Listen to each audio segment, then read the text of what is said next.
La Iglesia Cristiana Génesis, una nueva creación, un nuevo comienzo, se complace en presentar el mensaje de la semana con el Dr. Luis C. Bernard Pastor. Amados, en lo que los niños salen, vamos a buscar en nuestras Biblias el pasaje que se encuentra en el libro de Ezequiel, capítulo 37, versículos del 1 al 14. Ezequiel 37, del 1 al 14, este es el pasaje llamado el Valle de los Huesos Secos. Ezequiel 37, del 1 al 14, cuando encuentren esta porción, en reverencia a la palabra, vamos a estar puestos en pie para dar lectura a la misma y orar y presentarnos al Señor para traer la palabra de Dios en esta mañana. Nos dice la Escritura: la mano de Jehová vino sobre mí, y me llevó en el espíritu de Jehová, y me puso en medio de un valle que estaba lleno de huesos, y me hizo pasar cerca de ellos por todos alrededor. Y aquí que eran muchísimos sobre la faz del campo, y por cierto, secos en gran manera. Y me dijo: hijo de hombre, ¿vivirán estos huesos? Y dije: Señor Jehová, tú lo sabes. Me dijo entonces: profetiza sobre estos huesos y diles: huesos secos, oíd palabra de Jehová. Así ha dicho Jehová el Señor a estos huesos: he aquí, yo hago entrar espíritu en vosotros y viviréis, y pondré tendones sobre vosotros, y haré subir sobre vosotros carne, y os cubriré de piel, y pondré en vosotros espíritu y viviréis, y sabréis que yo soy Jehová. Profeticé, pues, como me fue mandado, y hubo un ruido mientras yo profetizaba, y he aquí un temblor, y los huesos se juntaron, cada hueso con su hueso. Y miré, y he aquí tendones sobre ellos, y la carne subió, y la piel cubrió por encima de ellos, pero no había en ellos espíritu. Y me dijo: profetiza al espíritu, profetiza, hijo de hombre, y di al espíritu: así ha dicho Jehová el Señor, espíritu, ven de los cuatro vientos y sopla sobre estos muertos y vivirán. Y profeticé como me había mandado, y entró espíritu en ellos, y vivieron, y estuvieron sobre sus pies un ejército grande en extremo. Me dijo luego: hijo de hombre, todos estos huesos son la casa de Israel. He aquí, ellos dicen: nuestros huesos se secaron y pereció nuestra esperanza, y somos del todo destruidos. Por tanto, profetiza y diles: así ha dicho Jehová el Señor: he aquí, yo abro vuestros sepulcros, pueblo mío, y os haré subir de vuestras sepulturas, y os traeré a la tierra de Israel. Y sabréis que yo soy Jehová cuando abra vuestros sepulcros y os saque de vuestras sepulturas, pueblo mío, y pondré mi espíritu en vosotros y viviréis, y os haré reposar sobre vuestra tierra, y sabréis que yo Jehová hablé y lo hice, dice Jehová. Oremos en esta mañana. Señor, danos entendimiento de tu palabra, que podamos comprender lo alto, lo ancho y lo profundo de este camino. Tu Santo Espíritu nos ilumine, y que en esta mañana tus lluvias sean sobre nosotros. Por esto oramos y lo pedimos todo en el nombre de Jesús. Amén y amén. Pueden sentarse, amados.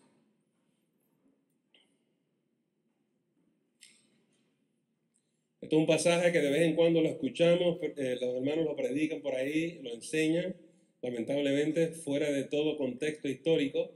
Me permiten 5 minutitos en que los ubico en contexto histórico, y entonces podemos hablar del pasaje.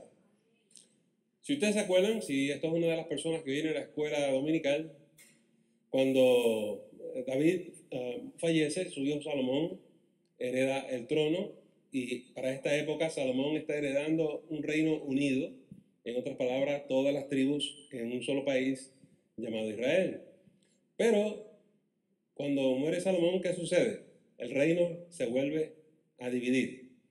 Y son dos naciones. Y las 10 tribus del norte se llamaban Israel. Y las dos pequeñas tribus, bueno, una grande y una pequeña en el sur, se llamaba Judá. Y así fue, amados hermanos, hasta el año 722. En otras palabras, en el 722, un poquito antes, se levanta un imperio llamado Asiria. Y Asiria bajó y atacó a las 10 tribus del norte. Y las llevó al exilio, las llevó al cautiverio, las llevó al exilio, y esas 10 tribus desaparecieron. Se conocen las 10 tribus desaparecidas de Israel. Así fue fulminado Israel, las 10 tribus del norte. Entonces, ¿qué sucede? La tribu de Judá ahora tiene temor, porque Asiria la puede invadir y pueden ellos sufrir el mismo destino. Comienzan a hacer alianzas con Egipto, alianzas políticas, como hacemos hoy en día, ¿no? Unos pactos, unos acuerdos, unos tratados, ese tipo de cosas. ¿Qué sucede? Se está levantando a la misma vez otro imperio, llamado el Imperio de Babilonia, y cuyo emperador, los hermanos a veces hablan de él en las iglesias, Nabucodonosor. Oiga, y Nabucodonosor está interesado en controlar el Medio Oriente, porque era en aquella época, Egipto, Asiria, todos los imperios, por ahí era que traficaban, hacían el comercio. Era como nos decimos nosotros, el canal de Panamá. Si usted controla el canal de Panamá, usted controla el comercio, ¿no? Y pone impuestos, ese tipo de cosas. Nabucodonosor le dice a la tribu de Judá, al reino del sur, vamos a hacer unos tratados, vamos a llegar a unos acuerdos. Pero el rey de Judá le tenía temor a los babilónicos y se fue y se refugió con los egipcios. Nabucodonosor atacó a Siria y conquistó a Siria, que queda al norte de Judá y de Israel. Luego que conquista a Siria, desciende a Egipto y derrota a Egipto. Ahora, Judá se quedó en paro. No había país donde ellos se pudieran esconder. Y Nabucodonosor les dice a ellos, vamos a negociar. El rey de Judá, político al fin, le dice que sí, pero a la misma vez a sus espaldas está negociando con los egipcios nuevamente. Nabucodonosor se entera, se enfurece, amados hermanos, y en el 595 baja a Israel y llevó miles y miles al cautiverio. En otras palabras, que agarró miles y miles de judíos y los llevó presos. Es un mensaje. Dejó el rey de Judá ahí puesto, pero con un mensaje. Si me vuelves a cruzar de nuevo, voy a descender y te voy a destruir. Es en esta época que se levanta el profeta Jeremías. Y Jeremías le está diciendo a esta gente en Jerusalén que es mejor que hagan negocio con Nabucodonosor, con los babilónicos. Pero nadie escuchaba a Jeremías, porque los judíos estaban convencidos que tenían a Jerusalén, que tenían el templo y que Dios los iba a proteger. Y Jeremías, no importa cuánto él predicaba y profetizaba la palabra del Señor, nadie le hacía caso. Frustrante para un profeta. Bueno, 2 o 3 años luego surge otro profeta, un muchacho que se los llevó Nabucodonosor al exilio. Cuando los babilónicos vinieron en el 595 y se llevaron a esta gente de esclavos, había un joven llamado Ezequiel. Y Ezequiel es llamado al ministerio profético en el 592. Y Ezequiel comienza a predicar desde el exilio en un país lejano, le predicaba a los judíos, a su pueblo, escuchen a Jeremías, porque cualquier otra cosa va a terminar mal. Los judíos tampoco le hicieron caso. A veces los predicadores tienen este problema, ¿verdad que sí? Hacen caso a cualquiera menos a uno. Hacen caso a cualquiera menos la palabra del Señor. Jesús decía eso. Yo vengo en mi nombre, alguien viene en mi nombre y no lo recibe. Vienen en nombre de otro, en nombre suyo, y ese es el que quiere, ese es el bueno. Ironía, ¿verdad? Pero paradójico, pero así funciona esto. Muy bien. Después que Ezequiel está hablando de estas cosas, unos añitos más tarde, en el 586, Nabucodonosor se cansó y descendió a Judá y saqueó a Jerusalén. Estaba muy molesto. Personalmente él bajó. No es que envió su general y su ejército, él mismo. Y cuando el rey de Judá salió huyendo, allá lo estaba esperando Nabucodonosor. Y lo agarraron y se lo llevó de esclavo. Nabucodonosor no estaba muy contento. Es que sitió la ciudad. Dejó su ejército allí para derrumbar los muros y las murallas de Jerusalén. Todas las muros. Jeremías viene predicando del retorno, que ellos van a regresar. 70 años después, ellos van a regresar. Cuando regresan, por eso es que tienen que edificar los muros de Jerusalén nuevamente, en unas condiciones bárbaras. Pero esto fue lo que pasó. Nabucodonosor, sin embargo, no se fue hasta que no derribó todo en Jerusalén. Y cuando derribó todo en Jerusalén, se llevó todo el liderato y se lo llevó preso para Babilonia. Entra la profecía del valle de los huesos secos. Porque ahora Ezequiel empieza a profetizar lo siguiente. Hay esperanza, hay restauración. Israel, Judá, va a resucitar nuevamente como pueblo. El problema es que nadie le cree. Están en prisiones en Babilonia. No hay salida. Para los israelitas, este es el final. Este es el final de su país. Y que este pueblo no se levanta nuevamente. Yo les voy a contar ya mismo lo que pasa aquí en el Valle de los Huesos Secos, pero quiero que hagan una observación. Claro que van a volver, porque Dios lo va a hacer. Una de las cosas que esta gente tiene que aprender a hacer es creerle a Dios.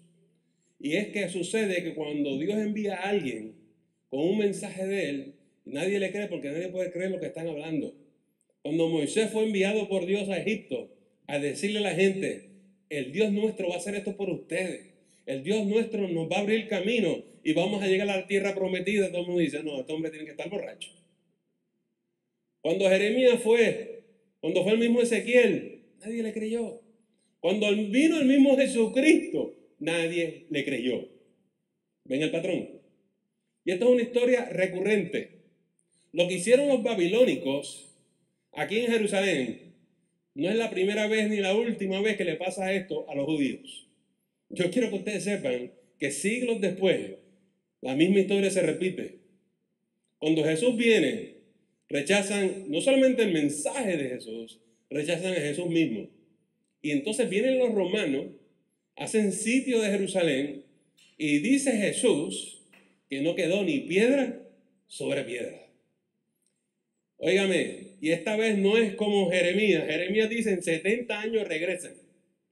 Pasaron 2000 años, prácticamente 2000 años. Y como ustedes saben, en 1948 vuelve y resucita el país de Israel.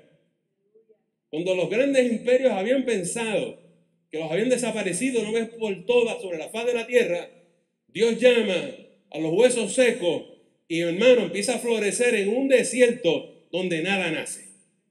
Y nosotros sabemos bíblicamente que Dios está haciendo algo en la historia de la humanidad. Para la gente que no conoce que el movimiento profético bíblico, no el de las televisiones, bíblico, sabemos la implicación de todo esto. Pero yo quiero que ustedes sepan que este es uno de los primeros incidentes donde se destruye a Jerusalén. Y como ustedes saben, los musulmanes quieren destruir a Jerusalén nuevamente. Y a todos los judíos. Esto es algo que ocurre una y otra vez en el país de Israel y especialmente al movimiento judío. Oiga, pero realmente es que van a desaparecer. Bueno, en la época de Ezequiel, eso es lo que ellos creían. Eso es lo que ellos creían. Para ellos Babilonia era la tumba. En Babilonia los van a enterrar. En Babilonia ellos no se levantan. De Babilonia ellos no salen. Jeremías y Ezequiel son profetas falsos porque nosotros nunca vamos a regresar a la tierra prometida. Ezequiel se da cuenta que el problema de ellos es falta de fe. Falta de fe. Cuando la gente está en desobediencia, cuando la gente está en pecado, cuando vienen las consecuencias de su pecado y Dios ofrece la salvación, la salida, a la gente se le hace imposible creer que Dios los puede restaurar. Oiga, amados hermanos, pero esta es la historia que vamos a leer hoy. El Dios por el cual nada es imposible. Y dice, amado hermano, que Ezequiel tuvo que contender con ellos. Y eso pasa con cualquier predicador. Cuando usted quiere empezar una iglesia, tiene que ver el espíritu de esa iglesia. Está desanimado, está caído, está seco. Porque con eso hay que contender. Ezequiel está predicando un mensaje de esperanza, un mensaje de restauración, pero ellos no lo pueden recibir. Porque se ven derrotados, amados hermanos. Y Ezequiel tiene que estar predicando hasta que pueda transformar la mentalidad de ese pueblo. Si se siguen pensando así, no llegan. Piensen en Moisés, que sacó a esa gente de Egipto, pero ellos no habían salido de Egipto. Y aunque estaban en el desierto con Moisés, querían regresar a Egipto. Y Moisés luchó y contendió con esa gente, pero dice la palabra que eran duros de cerviz. Ellos insistían en regresar a Egipto y levantaron dioses falsos y se levantó un liderato falso y todo el mundo quería desplazar a Moisés, ¿verdad que sí? ¿Cuántas veces tuvo que contender con eso? Porque no querían escuchar la palabra de Dios. Qué difícil se hace el pueblo cuando está en esa situación. El problema es que ellos se creen que el líder es el problema cuando el problema son ellos. Y esto es lo que está pasando aquí. Ezequiel no es el problema. El problema es que ellos no tienen visión, no tienen fe, no tienen esperanza. Y resisten la palabra del Señor. Oiga, amado hermano, pero mire qué tremendo es esto. Dice la Escritura que Dios llevó al profeta en el espíritu a un valle. Recuerden que Nabucodonosor bajó en el 586 y destruyó todo ese ejército de los israelitas. Y bajó al valle y vio los huesos. Piensen como un valle enorme, grande, todo lleno de huesos. En otras palabras, después de la matanza, después de la guerra, no los enterraron. No los enterraron y quedaron en intemperie. Pero el asunto no es que eran muchos, es que los huesos estaban secos, dice el texto, en gran manera. Porque lo que viene ahora es lo más importante. Le dice el Señor al profeta, ¿tú crees que estos huesos vivirán de nuevo? Solamente tú lo sabes, Señor. A mí me estás haciendo una pregunta que es imposible para mí contestar. Humanamente te tengo que decir que no es posible que los huesos resuciten. Y de momento el Señor le dice, profetiza, predícale a esta gente para que cobren vida. Y de momento dice Ezequiel que empezó un temblor, la tierra empezó a temblar, porque los huesos empezaron a volar uno hacia el otro y los esqueletos se empezaron a formar y los huesos se empezaron a conectar uno con otro. Y empezaron a salir los tendones. Y la carne comenzó a cubrir todo el cuerpo. Y luego le salió la piel. Y estos seres humanos estaban nuevamente formados como antes. Solo que no tenían vida. Y le dijo el Señor a Ezequiel, profetiza de nuevo, predica de nuevo. Y ordena al Espíritu que sople vida sobre ellos. Y dice que el viento vino de los 4 vientos. Y sopló su espíritu sobre cada uno de estos muertos. Y cobraron vida porque el Espíritu de Jehová entró en ellos. Y de momento dice la palabra que había un gran ejército allí. Innumerable. En otras palabras, lo que tú y yo no podemos hacer, para el Señor, nada es imposible, amados.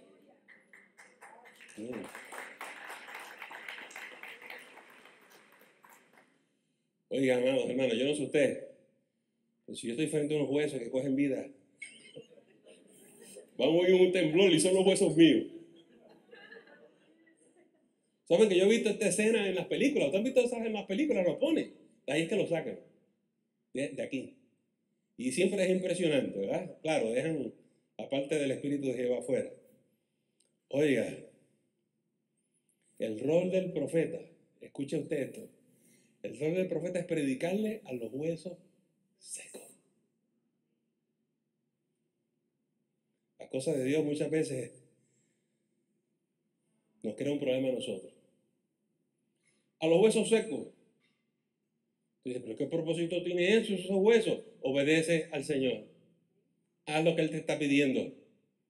Porque tú no sabes lo que Él va a hacer. Pero si tú y yo somos obedientes a Dios, vamos a ver el resultado de tu obediencia, amados hermanos. Cuán difícil es la gente entender por qué Jesús se dejó matar en la cruz. Porque era obediente. Y cuando resucitó, el Señor le dio un nombre que es sobre todo nombre. Y le dio un nombre, amado hermano, donde el cual toda rodilla se tiene que doblar y confesar con sus labios que Jesucristo es el Señor. Las cosas de Dios que parece que no tienen sentido son profundas y sabias en el Señor. A veces la gente viene a la iglesia y la oramos por ellos, le ministramos. Dice, ay, hermana, mira, ¿qué fue lo que te dijo el hermano? Ay, que esto, lo. ¿Qué tú crees? Están locos en esa iglesia, están locos. Pero miren lo que te voy a decir. Te estamos profetizando a los huesos secos tuyos. Y estamos impartiendo vida, estamos impartiendo el Espíritu de Dios, te estamos impartiendo fe, porque la fe es por el oír y el oír de la palabra de Dios. Y si usted escucha al Señor y tú respondes en fe, Dios va a poner carne a los huesos secos tuyos.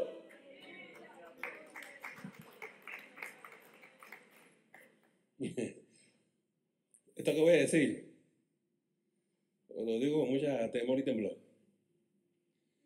No importa quién se levante contra ti y que hablen mal contra ti. Si Jehová es contigo, ¿quién en contra tuya? ¿Sabe que el apóstol Pablo pasó por eso? El Señor lo envió a ir a abrir obras, iglesias. Y los envidiosos hablaban mal de Pablo. Donde quiera. Lo querían desacreditar. Se le metían en las iglesias para desacreditarlo. Cuando cayó preso, hacían todo lo posible para que sus sufrimientos fueran peores. Y Pablo decía que, de todas maneras, el evangelio es predicado. Pablo no se preocupaba porque él sabía quién estaba con él. Aleluya.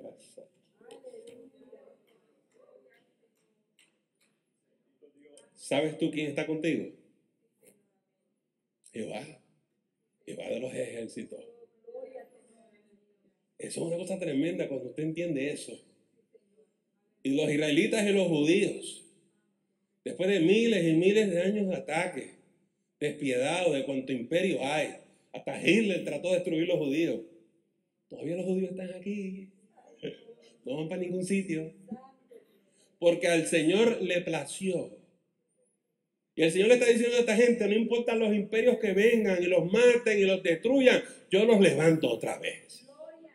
Y esa aplicación va a tu vida y la mía. No importa lo que te suceda, no importa quién te haga tropezar, no importa cuántas veces el enemigo se tire contra ti, Dios te va a levantar. Por eso el cristiano persevera y es firme, porque uno sabe en quién ha confiado. ¿Te acuerdan de Job, verdad? Haz lo que tú quieras, yo sé en quién yo he creído. A veces humanamente nos duele que nos hablen mal de nosotros. ¿Tú crees que Dios no es justo y que Dios no hace justicia? Si tú no tienes nada por qué temer, tranquilo, confía en el Señor. Dios te va a honrar. Dios te va a honrar. Porque Dios es fiel. Y esta es su promesa. Oigan, amados hermanos, quiero decirles algo más a ustedes de esto. Esto no tiene que ver solamente con los judíos. Tiene que ver con el mundo entero. ¿Saben ustedes que el mundo entero está muerto? En pecado. Pero están muertos. Andan como si tuvieran vida. Pero están muertos. Están muertos porque no tienen el Espíritu de Jehová. Están muertos porque no han nacido de nuevo. Están muertos porque hay que nacer de nuevo, dice Jesús. Y andan por ahí, amados hermanos, haciéndonos creer que somos fanáticos religiosos. Porque nosotros somos como Noé. Nos mandaron a construir el arca y nos vamos a echar 120 años. Pero, amados hermanos, al final la obediencia paga. La obediencia da resultado. Y después que usted y yo hagamos lo que Dios nos pidió, no se preocupe por lo demás. No se preocupe que aunque un ejército se levante contra mí, no temeré mal alguno. Olvídese de la gente que está hablando, de usted y de mí. Cuando nosotros empezamos Génesis, ¿se acuerdan cuando se tiraron todo el mundo encima de nosotros? A criticarnos y a hablar mal de nosotros. Envidiosos. Y los hermanos llegaban, pastor, mira lo que dicen aquellos, y mira lo que dicen los otros. Y dije, olvídese eso, vamos a predicar el evangelio. Y al principio era fuerte el ataque. Fuerte, fuerte. Y los hermanos se ponían en oración y ayunar y hacer círculo de oración. Pastor, ¿usted no va a decir nada? No va a decir nada. ¿Para qué? Si yo sé quién me llamó a mí. Yo sé quién está levantando esta iglesia. Me basta decirle que 3 de esas iglesias han desaparecido. Eso es todo lo que tengo que decirle. Y Génesis todavía está aquí.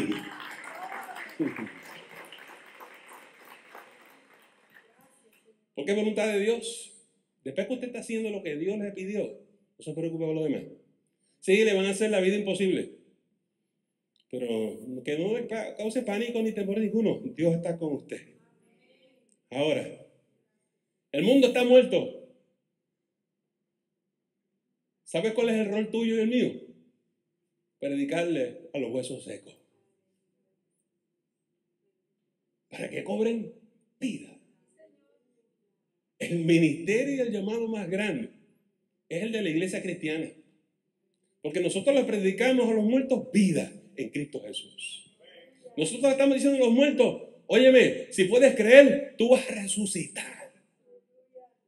¿No es eso una cosa tremenda? Oiga, amados hermanos, y hay hermanitos que están confundidos. Yo quisiera aclarar la cosa en esta mañana. Hay hermanos que se pasan invitando gente a la iglesia. Eso es bueno.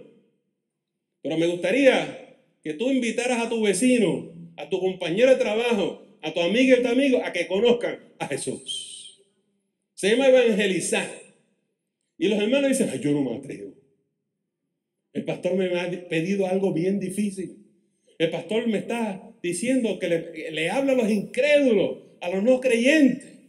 Eso es un problema que él tiene, pero eso no me toca a mí. Nos toca a todos nosotros. Somos testigos de Jesús. Somos sus discípulos. Y si tú no entiendes lo que es un testigo de Jesús, vamos por ahí testificando que Jesucristo es el Señor. Este asunto de que no, la religión es privada y a mí no me toca. No, eso no es lo que está en la Biblia. Eso es lo que dice el mundo para que nos callemos. Pero esta iglesia no se va a callar. Esta iglesia va a ir y vamos a pedir que el Espíritu del Señor sople sobre toda esta comunidad y que toda esta gente cobren vida. Y empieza contigo y empieza conmigo. Vamos a hablarle de Jesús. Vamos a decirle, el Señor te va a sacar de tu cautiverio. El Señor te va a sacar de tu exilio. Ven, para que tú veas las maravillas del Señor. Y yo sé lo que va a pasar. Pastor, yo digo esas cosas y no me van a creer. Ay, no, yo lo sé. Esto es lo maravilloso de esto. Amados hermanos, pero si nosotros tuviéramos esa duda, no hubiésemos empezado esta iglesia. Si no creyéramos y no tuviéramos fe, no hubiésemos perseverado. Si no creyéramos que el Señor está con nosotros, no hubiésemos continuado para ver la iglesia tan linda y tan preciosa que nosotros tenemos. Por ello, afírmate en el Señor. Y escucha lo que te voy a decir ahora. No le cojas miedo a hablar a los incrédulos. Porque tú no eres el que vas a impartir vida. Es el Señor. Tú solamente haz como Ezequiel. Profetízale, predícale, envíale la palabra. Y lo demás, déjaselo al Señor. Que si esa persona abre su mente, abre su corazón y recibe a Jesucristo, van a ser de nuevo. El Señor va a crear el milagro de la resurrección en sus vidas. Y va a ser maravilloso. No hay nada más maravilloso que ver la transformación de un ser humano. Y cuando uno ve a la gente agradecida, dando gracias al Señor, eso es precioso. Pero te toca a ti y a mí hacer la parte difícil, hablar, testificar, compartir. ¿Estás dispuesto? ¿Estás dispuesta? Bueno, ahora mire lo que les voy a decir. ¿Habrá gente seca en la iglesia cristiana? Gente que se secó tanto y tanto que se fue de la iglesia. Sí, nosotros nos pasamos predicando. Oh, llénate del Espíritu Santo. Pero también predicamos y enseñamos. No te seques. No te seques. Mantente lleno. Pues hay gente que se llena. Hay gente que dice, tuve una experiencia. Well, yo no quiero que tú tengas una experiencia. Yo quiero que tú tengas una experiencia continua en el Espíritu. Oh, yo participé en el avivamiento del 72. Ok, qué lindo. Del 72 para acá han pasado 45 años. ¿Qué tú has hecho en todo ese tiempo? Dice la palabra aquí que Ezequiel dijo, la mano de Jehová vino sobre mí. Déjame decirte lo que es eso, porque nos ocurre a nosotros. Nos ocurre hasta en el culto. Usted llegó así, seco, frío, cansado el culto, ¿verdad que sí? Y los hermanos de la adoración, a los hermanos de Génesis, empiezan a tocar. Y usted, gloria a Dios, sí, amén, sí, amén.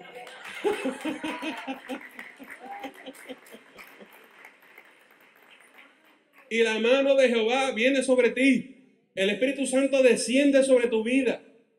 Y no hay cosa más hermosa que yo mirar para izquierda y derecha y ver gente derramando lágrimas. Porque Dios les ha tocado. La mano de Jehová viene sobre ti y viene sobre mí, amado hermano. No hay nada más hermoso que tú estar trabajando y la mano de Jehová viene sobre ti. No hay nada más hermoso que tú estar hablando con alguien y la mano de Jehová viene sobre ti. Y tú decir, espérate un momentito que Dios me está hablando. Espérate un momentito que Dios me está estremeciendo. Cuando usted tiene una experiencia en el Espíritu continua con el Señor, esas cosas suceden. Pero hay gente, bendito, que me causa tanta pena. Dice, pastor, ¿qué es eso de que usted habla del Espíritu? Oh, ok. Y a lo mejor una persona nueva. Pero a veces me dicen, yo soy un veterano, yo llevo 30 años en el Evangelio. Ok. Y hay que enseñarte el ABC. Estar en comunión íntima con el Señor es importante. Estar en relación con el Señor es importante. Caminar en el Espíritu es importante. A lo mejor no te lo enseñaron en tu iglesia, pero nosotros no estamos extraviados. Nosotros estamos hablando de algo que es la vida cristiana normal. Oh, pero yo lo que quiero es un servicio religioso. Ah, ok, vete a la otra iglesia. Nosotros no hacemos esto aquí. Aquí tú vas a aprender la palabra, la Biblia. Y perdóname, yo te la enseño ojo, boca y nariz, ¿sabes? Sí, cada vez que te reúnas conmigo, lo que te voy a poner es la palabra de Dios. Si tú quieres coger, te vas a coger a la otra iglesia. Pero si tú quieres aprender la Biblia, te vienes a esta iglesia. Tú escoges. Tú escoges. Si quieres profundizar en tus caminos, en la palabra del Señor, este es el lugar. Si tú no quieres eso, hay muchas opciones. Yo sé lo que la gente dice, pero pastor, no hay opciones nada, que ya aquel sitio es una loquera. I know. Pero entonces vienen aquí y se quejan. Es que me obligan a estudiar, me obligan a leer. Claro que sí. Tienes que aprovechar el camino. Huesos secos en la iglesia cristiana. El asunto es qué hacemos con ellos. ¿Los dejamos secos o le damos agua para tomar? Cuando se levanta el ministerio de oración en Génesis, ellos dan agua para tomar. Cuando ustedes van al estudio bíblico, reciben agua del Señor. Cuando van a la escuela dominical, mi hermano Isaac les dio agua para beber. Cuando vino la predicación, te estoy dando agua para que tomes en el nombre del Señor. Para que cuando salgas de aquí tú digas, fui edificado. No brinqué, no corrí, no me tiré al piso, pero aprendí y crecí un montón en el nombre del Señor. Porque los ministros de Dios fuimos llamados para edificar, para construir. Y si no estamos haciendo eso en la iglesia, estamos perdiendo el tiempo. Oh, pero no es el pastor nada más. ¿Te acuerdas cuando hablamos ahorita que todos tenemos que hablar? Tú también tienes un rol en esto. Mira, cuando tú vengas a la iglesia a servir en la escuela bíblica, que tú sepas que tú vienes a impartir vida, a ministrar del Espíritu, que tú vienes a edificar. Para que cuando mis hermanos salgan de aquí, llegaron así, una plantita sequita, salgan así. El problema que yo tengo con los hermanos es que el próximo domingo los veo así otra vez. Como que nadie en la semana le echó un poco de agua a la cosa. Y si usted no le echa agua a las matitas en la semana, eso es lo que pasa. Especialmente si está bajo el sol. Hermano, tiene que aprender a tomar agua del Espíritu. Tiene que aprender a meterse en oración, en la Biblia. Y cuando usted llegue aquí, yo le voy a decir, cuando usted llegue aquí el domingo, usted llega lleno del Señor. Como usted llega lleno del Señor, usted tiene para dar. Usted no viene a buscar, usted no viene a recibir, usted viene a dar, a impartir una bendición. Y cuando usted llega lleno del Espíritu, amados hermanos, cuando llega el llamado de la administración, el Espíritu te va a mover. A edificar, a consolar, a animar, a traer fe, a traer esperanza. Porque esa es la voluntad del Señor con nosotros. A veces las iglesias son valles de huesos secos. Pero amados hermanos, nosotros vamos a hacer en Génesis un oasis en el desierto. Y nosotros vamos a insistir en esto hasta que se cumpla la palabra del Señor. Y le vamos a profetizar a los huesos secos hasta que ya no estén secos en el nombre del Señor. Oiga, les quiero terminar este sermón de una manera muy peculiar. Ojalá que el Señor les dé entendimiento. Tú y yo venimos de lugares distintos. Unos de Centroamérica, otros del Caribe, otros de Sudamérica. Y a veces nos preguntamos, ¿qué hacemos aquí?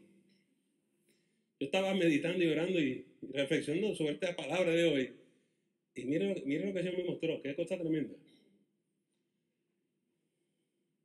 Nuestros países se están secando. Me hablan de México, está seco. Me hablan de Puerto Rico, está seco. Me hablan de tanto seco. El Salvador está seco. Está perdiendo la esencia de la vida.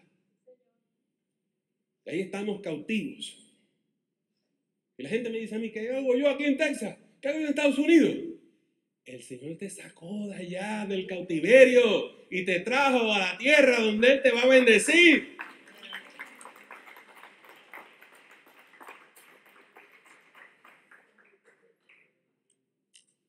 Cuando empezamos Génesis, preguntábamos, ¿qué tipo de iglesia queremos tener? Yo no sé si Harvey y los demás hermanos se acuerdan. Dijeron, queremos una iglesia que sea de bendición. Nosotros somos una iglesia distinta. La gente viene de otros lugares y no nos entiende. Dice, ¿qué es lo que están haciendo en esa iglesia Génesis? Edificando, construyendo, levantando un pueblo completamente nuevo.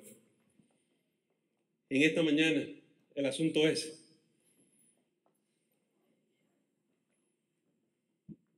que no dudes del Señor. No seas como esta gente. Cree en el Señor Jesucristo y serás salvo tú y tu casa. El texto termina diciendo que el Señor le dijo a Ezequiel, y sabrán que yo soy Jehová. Y sabrán que yo soy Dios. Cuando vean el país restaurado, cuando vean el país nuevamente floreciendo, sabrán que yo hice esta obra. Amados hermanos, y cuando tú veas tu vida en las manos del Señor, restablecida, bendecida,